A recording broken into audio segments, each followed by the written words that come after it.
Muy acertadamente dijo Pablo que los que somos hijos de Dios también estemos atentos al mensaje de esta noche porque también es para la iglesia. Dice Evangelio según San Marcos, capítulo 1, versículo 14. Después que Juan fue encarcelado, Jesús vino a Galilea predicando el Evangelio del reino de Dios, diciendo: el tiempo se ha cumplido y el reino de Dios se ha acercado. Arrepentíos y creed en el Evangelio. Andando junto al mar de Galilea, vio a Simón y a Andrés, su hermano, que echaban la red en el mar, porque eran pescadores. Y les dijo Jesús: venid en pos de mí, y haré que seáis pescadores de hombre. Y dejando luego sus redes, le siguieron. Pasando de allí un poco más adelante, vio a Jacobo y a Zebedeo, y a Juan. Vio a Jacobo, hijo de Zebedeo, y a Juan, su hermano, también ellos en la barca, que remendaban las redes. Y luego los llamó, y dejando a su padre, Zebedeo, en la barca con los jornaleros, le siguieron. Como mencionó Pablo, Mati anteriormente había hablado acerca del arrepentimiento, ¿se acuerdan? Y tengo que decir que habló del verdadero arrepentimiento, ¿sí? Ese que trae un cambio de vida, y es el arrepentimiento que Dios espera de cada uno de nosotros. Porque siempre ha existido un falso arrepentimiento, en el cual vemos que muchas personas pasan por la iglesia, dicen creer el Evangelio, aceptan a Cristo como su Salvador, incluso algunos se llegan a bautizar, y después viene la prueba, la tentación, y se apartan de Dios. Y tienen vidas sin temor de Dios. ¿Qué pasó? En su vida se manifestó un falso arrepentimiento, fue ese dolor nomás y esa culpa por el pecado, pero nunca hubo arrepentimiento de verdad, porque el arrepentimiento, como explicaba Mati, es un cambio de 180 grados. Tiene que cambiar la vida. Cuando pasa eso, realmente es cuando hay verdadero arrepentimiento, ¿sí? Por eso el Señor dice que su postrer estado de aquel hombre, ¿se acuerdan el que contaba del que lo poseía un demonio y cuando lo expulsan, después vienen 7 más? El postrer estado es peor que el primero, ¿sí? Mientras estemos en este mundo, va a haber de esto, va a haber apariencia de piedad, apariencia de santidad y apariencia de arrepentimiento. El escritor de este evangelio que abrimos, que es Marcos, él enfoca el ministerio de Jesús, dice que empieza después que Juan fue encarcelado. O sea que entre el versículo 13 y el 14 que leímos, hay un año de separación que él decide pasar por alto. Porque Marcos va a enfocar el ministerio de Jesús en Galilea, en el norte del país, y porque fue ahí donde Jesús hizo el 90% de su predicación y de los milagros. Y entonces Marcos dice que Jesús empezó ahí su ministerio, después que Juan el Bautista fue encarcelado. Dicen en los versículos 35 al 37 de este primer capítulo, que Jesús, cuando se retira al norte, ¿por qué se retira al norte? Porque quería evitar un enfrentamiento prematuro con los líderes religiosos que lo iban a mandar a la cruz, ¿sí? Entonces, por precaución, él decide ir al norte, y cuando la gente se entera que Jesús está en una casa, va y dice que todo el pueblo se agolpó a la puerta de esa casa. Y dice que sanó a muchos. No los sanó a todos, no le alcanzó. En un momento el Señor dijo: bueno, seguimos mañana, y se fue a descansar. Al día siguiente, el Señor se levanta muy temprano a orar, y después lo empiezan a buscar. Y Simón le dice: todos están de vuelta acá. Están todos esperando que sigas haciendo milagro. ¿Y qué dice el hombre más misericordioso que pisó este mundo? En el versículo 38, y él les dijo: vamos a lugares vecinos para que predique también allí, porque para esto he venido. El Señor, incluso amando a las personas, Él priorizó la predicación del Evangelio antes que el sanar físicamente a las personas. Porque Él estaba enfocado en su ministerio. Él sabía que lo más importante que todos tenemos que recibir en este mundo es escuchar el Evangelio y arrepentirnos y creer, como Él predicaba. Arrepentíos y creed en el Evangelio. ¿De qué sirve sanar a alguien si después va a terminar en el infierno? Por eso el Señor predicaba y se dedicó a ser un predicador. El ministerio que más llevó adelante sobre este mundo fue a predicar el Evangelio. Porque todas las personas necesitamos de eso. Mirar esa cruz con fe y reconocer que Cristo en esa cruz murió, pero pagó el precio de mi pecado. Mis pecados los llevaron a esa cruz. Y entonces, entendiendo eso, puedo acercarme con arrepentimiento y con fe y recibir el perdón y ser salvados, ¿sí? Pero con un verdadero arrepentimiento. En el pasaje que leímos después de esto, de que Jesús estaba predicando, que cuenta Marcos a continuación, el Señor llama a 4 pescadores, ¿sí? Y es una muestra, es un ejemplo de lo que es el verdadero arrepentimiento. El relato paralelo está en Lucas capítulo 5, versículo 1 al 11, y ahí nos relata un poco más Lucas cómo fue eso. Hubo una pesca milagrosa, y entonces Pedro dice que se arrodilló ante los pies de Jesús y le dijo: apártate de mí, Señor, que soy pecador. Aparte de pescador, era pecador. Y el Señor le dijo, lo llamaba a un ministerio particular que era el de salvar vidas, ¿sí? A partir de ahora pescarás vidas. Así que, pero la respuesta que tiene Pedro y sus compañeros de trabajo es el ejemplo, es el modelo que nosotros necesitamos ante la respuesta al Evangelio. De la misma forma, ellos dejaron todo y siguieron a Cristo. El Señor apareció y le dijo: síganme. Y dice que ellos dejaron todo y le siguieron. Esa es la actitud que el Señor espera de cada una de las personas que escuchan el Evangelio. Ese es el verdadero arrepentimiento. Y el Señor marca también que hay una renuncia, hay un sacrificio. Porque ellos eran pescadores, era una profesión que dejaba plata. Habían muchas barcas en ese día, pero el Señor se dirigió a Pedro, a Andrés, a Jacobo y a Juan. Y el Señor indirectamente le pidió que dejen todo, porque tenían que dejar su trabajo, su posición, su comodidad. Y dice que también dejaron a su padre, los hijos de Zebedeo, y le siguieron, ¿sí?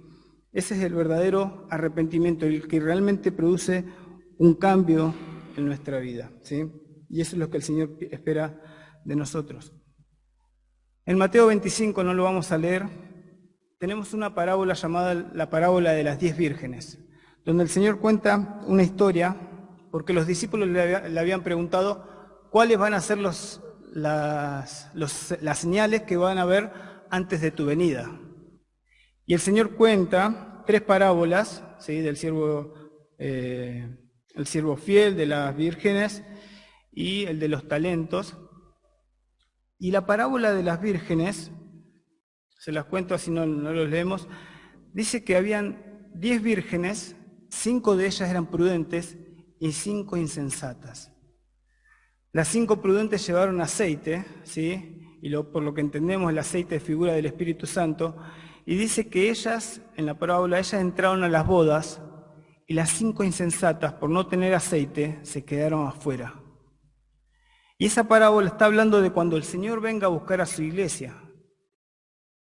No me fui de tema, ¿eh? Porque cuando el Señor venga a buscar a su iglesia, se va a llevar a aquellos que realmente pasaron por este verdadero arrepentimiento. Pero muchos se van a quedar, dice el Señor. Y lo vamos a leer después. 5 eran insensatas, 5 prudentes. Y ellas llamando afuera, las que se quedaron afuera de la boda, Señor, Señor, ábrenos. Ahora sí le invito a buscar Juan capítulo 7.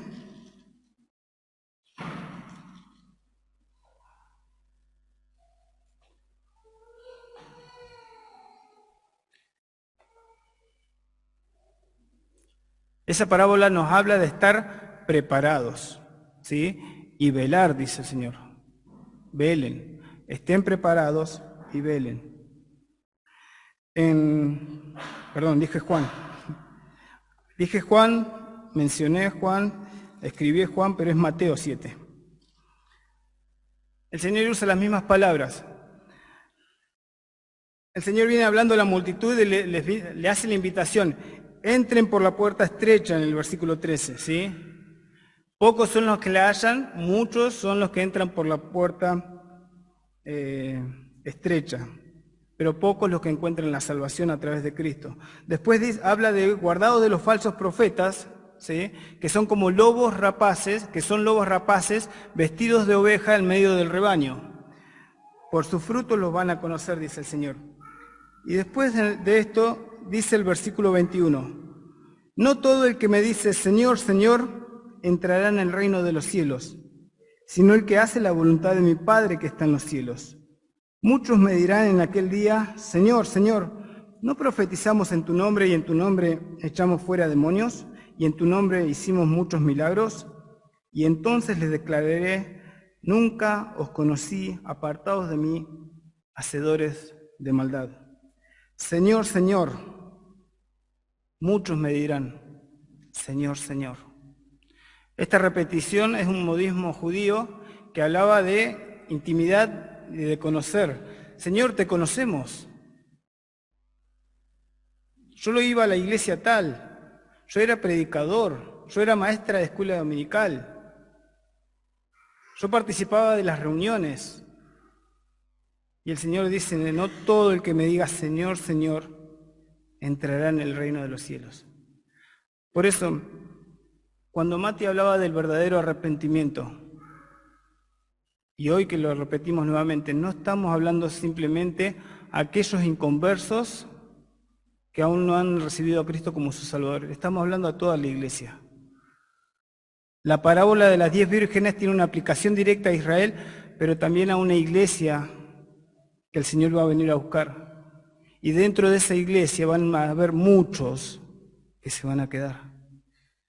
Muchos que tuvieron ministerios, que estuvieron su vida de iglesia, pero sin embargo no estaban preparados. No hubo verdadero arrepentimiento. No hubo ese cambio de vida en sus vidas. No hubo ese fruto de estar el Espíritu Santo en ellos que va transformando nuestra vida día a día. Muchos me dirán en aquel día. Y realmente causa temor esto. Esa palabra, muchos en aquel día me dirán Señor, Señor.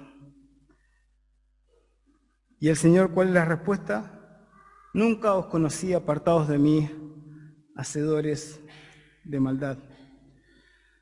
Después continúa en este capítulo 7, en el versículo 24, y empieza a hablar de la parábola de los cimientos. Y dice el Señor, cualquiera pues que me oye estas palabras y las hace, le compararé a un hombre prudente que edificó su casa sobre la roca. En el 26 dice, pero cualquiera que me oye estas palabras y no las hace, le compararé a un hombre insensato que edificó su casa sobre la arena. Las mismas palabras, prudentes e insensatos. Y en estos dos grupos podemos estar, no hay otros. Los prudentes y los insensatos. Por eso, este es un llamado también para aquellos que nunca han aceptado a Cristo como su Salvador. El Señor vendrá como cantamos. ¿Quién es? ¿Quién fue? ¿Y quién? Vendrá. Es lo que la iglesia espera. Es lo que el Señor prometió y sabemos que lo va a cumplir. Como prometió que iba a venir una vez y vino, cuando murió en esa cruz por nosotros, por los pecadores, Él prometió volver a venir. ¿Estamos preparados? Dentro de la iglesia, ¿estamos preparados? ¿Hay esos cambios necesarios que Dios quiere en nuestra vida? Por sus frutos los conoceréis, dijo el Señor. Es necesario que miremos esa cruz con fe y con un arrepentimiento genuino, transformar nuestra vida en hacer lo que Dios quiere, el que oye mis palabras y las hace. De eso se trata el cristianismo. El Señor no pensó en un grupo de personas con tareas religiosas. Él quiere discípulos. Ven, sígueme. Esos pescadores pudieron haberle dicho no, no queremos. Como le pasó al joven rico, ¿se acuerdan? Se acercó y le dijo, Señor, ¿qué me falta? ¿Cómo hago para heredar la vida eterna? Vende todo lo que tiene, saca eso que te aleja de Dios y ven y sígueme. También le invitó, pero este joven rechazó la invitación. Se fue triste. Dice, vamos a buscar un pasaje, porque la iglesia espera a nuestro Salvador. Segunda de Pedro, capítulo 3.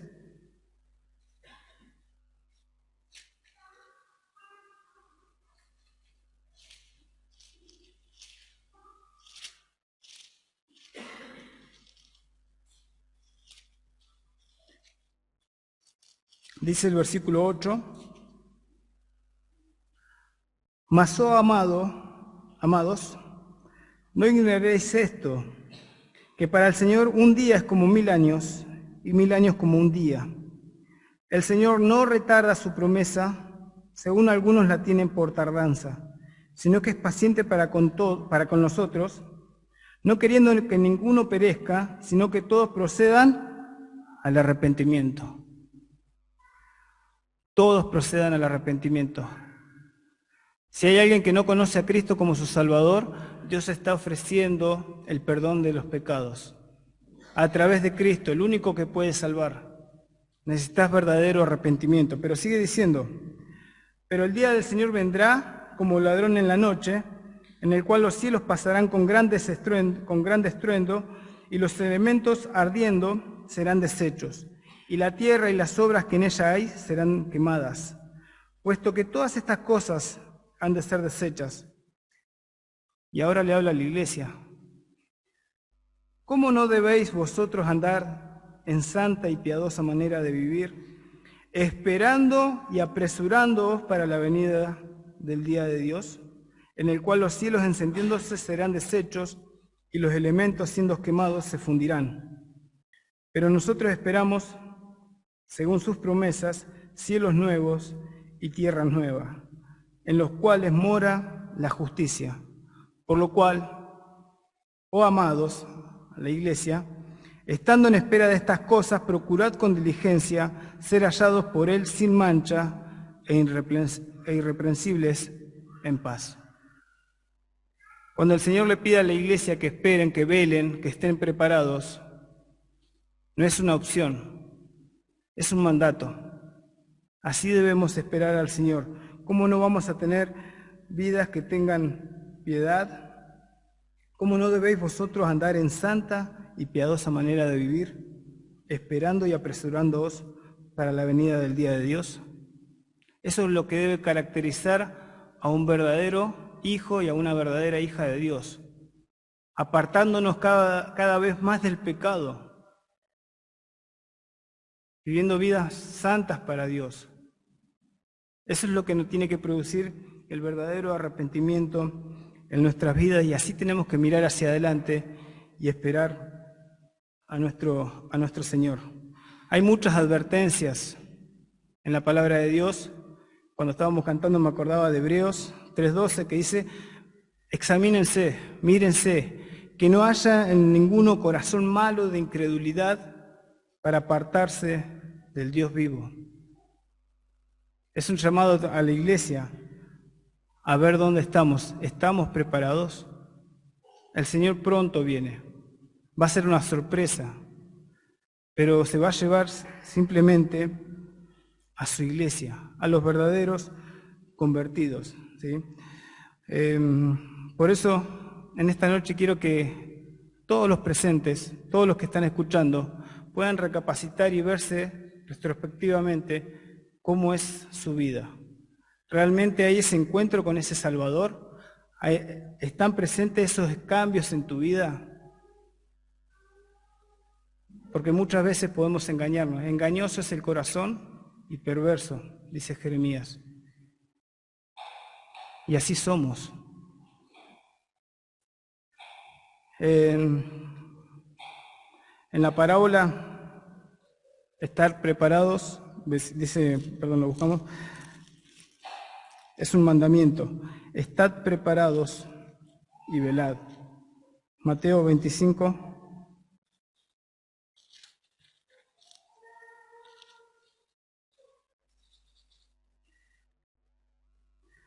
13. Velad, pues, porque no sabéis ni el día ni la hora en que el Hijo del Hombre ha de venir. ¿Sí? La iglesia hoy espera. El Señor un día va a cerrar las puertas, se va a acabar la gracia, no se va a acabar la gracia, pero un día el Señor va a venir a buscar en su iglesia y lo que hoy ofrece es salvación a través de Cristo. ¿Has recibido a Cristo como tu Salvador? ¿Tienes el verdadero arrepentimiento en tu vida? Eso se va a manifestar, cada uno lo va a mostrar. ¿Sí? Cada uno tiene que estar preparado para ese momento.